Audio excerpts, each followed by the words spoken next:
Hello বন্ধুরা, আজকে চলে গেছিলাম ঝিল্লিকা। ঝিল্লিকা হলো দমদম পার্কের ওখানে যে নতুন পার্কটা হয়েছে সেটাই হলো ঝিল্লিকা।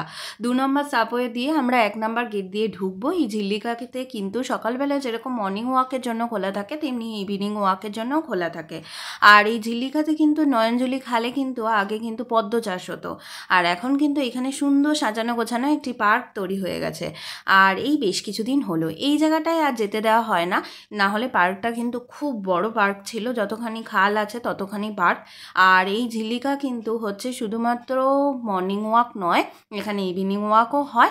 আর ইভিনিং ওয়াকের সাথে সাথে বা হচ্ছে এখানে মর্নিং ওয়াকের সাথে সাথে এটা কিন্তু কাপেল পার্ক নামেও পরিচিত। আর এছাড়া বন্ধু বান্ধব ছোটো বাচ্চা টাচ্চা সবাইকে নিয়েই যাওয়া যায় এই পার্কটাতে। কিন্তু এখানে যেহেতু ইভিনিংয়ে একটুখানি ভিড়টা বেশি থাকে তাই বেঞ্চ পাওয়া খুব মুশকিল হয়ে যায়।